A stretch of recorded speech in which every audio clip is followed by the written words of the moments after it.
Alright guys, I'm going to do a quick review of this gun. It's the TriStar Viper G2 20 gauge turkey gun. There's been a lot of talk online about it. I know there isn't much information out there. I looked before I tried buying this and couldn't find very much. There's some stuff on YouTube about the 410, but nothing on the 20 gauge. So I bought this gun a couple weeks ago. I was lucky to find one because they're almost impossible to find. I got the gun in 20 gauge, wasn't too sure about 410, but I got it in 20 gauge. The only thing I've done to this gun so far is I got it home, stripped it down, cleaned everything, pulled the trigger assembly out. Everything's been cleaned, degreased, de-oiled, re-lubed everything that needed to be lubed and put back together. I installed a Vortex Venom 3 MOA red dot on it. This gun hasn't been fired yet. I'm just doing a quick overview of it here, but I plan on getting out to the range doing another video here shortly. So far everything about the gun seems pretty good. I like the Cerakote finish. One thing I'll say is when I got the gun, it comes with the Picatinny rail. The rail had worked its way through the cheap plastic bag that it came in. When I opened the box, 3 of the screws were missing, the set screws that hold that in. I contacted TriStar via email on a holiday weekend. They responded within a day via email. I called them shortly thereafter that week. I will say what I'm happy about is there's actually someone, a physical person there to talk to on the other end of the phone. And they put me through to their service department. I spoke with another gentleman there, asked me what I needed, gave him the serial number of the gun, and within a week I had all the set screws shipped to my house free of charge. So I like that about their customer service so far. We'll see how this gun shoots. I've been hearing good things about the 410. I've heard good things about the 20 gauge. There is some scuttlebutt about these guns not cycling low brass shells that well.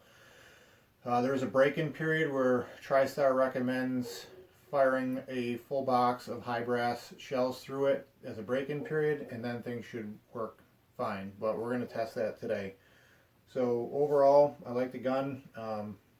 It's super light. I weighed it with this Vortex on there, empty, and the gun weighs in right at 6.5 pounds. So for a 20 gauge, it's super light, nice rubber grip, and it aims pretty well.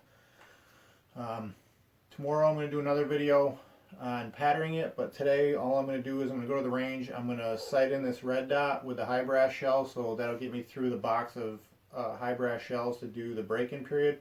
And I'll video that, and I'll also video running some low brass through it to see if there's any cycle problems with it. So that's enough about the gun. I did go and buy a pile of ammo. You can see here, I've got a bunch. I got some Apex. I got Apex number 9s, 3-inch number 9s. I've got Apex Ninja, Turkey Ninja number 8, the 8s.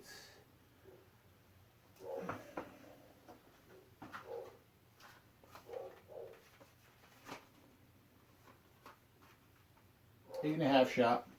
So the Turkey Ninja is 8.5. Apex 9s. I got Winchester Longbeard, 3-inch number 6s, and I've got a pile of Federal heavyweight TSS number 9 shot.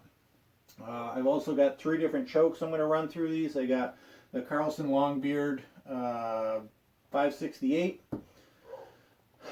some toy 562, and Jeb's 570. So those are the chokes I'm going to run through. It does come with a extra full turkey choke. It doesn't tell you what the constriction is, but I checked it with calipers and it looks like it's like 580-ish. So I think it's just an extra full turkey choke. This gun does come with a full set of chokes, improved cylinder, modified and full, and the extra full turkey choke. It also comes with a shim kit for the stock if you don't like the comb on it. So you can change that, or the length of pull. So that's enough about the gun. I'm going to go to the range and fire this thing, and I'll do another video on shooting it. This is a follow-up to the last video. I made it to the range.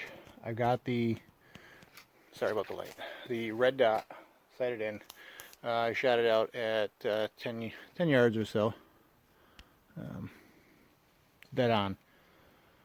Like I said, TriStar recommends shooting a box of high brass shells through this gun as a break-in period. I brought a box of high brass number 9s in Federal, and I bought a box of Winchester low brass 6s.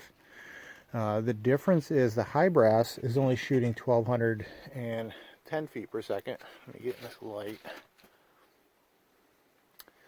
And the Winchester low brass is shooting 1325. So I shot the high brass as recommended, and as expected, each shot jammed for the entire box. I had to manually cycle each one. Even though it was high brass, it was only shooting muzzle velocity of 1210. I put the low brass in, I fired 3 rounds, all 3 rounds ejected fine. Even though they're low brass, the velocity is 1325 out of those, and they're ejecting fine. So I think I think TriStar recommends shooting anything over 1275 for muzzle velocity. It will cycle fine. Since I'm only using this gun for turkey loads and they're all 3-inch magnums, I don't feel that there'll be any issue with the cycle. But the gun's sighted in, shoots nice, very mild recoil. Obviously it's just birdshot, but it's a nice gun. It aims well. It's dead on. So I'm going to take this home. I'm going to shoot a few more rounds out of this. There'll be almost 50 rounds through it. I'll take it home, clean it thoroughly, and tomorrow I will be back here to pattern this out at 40 yards, and we'll see how that does.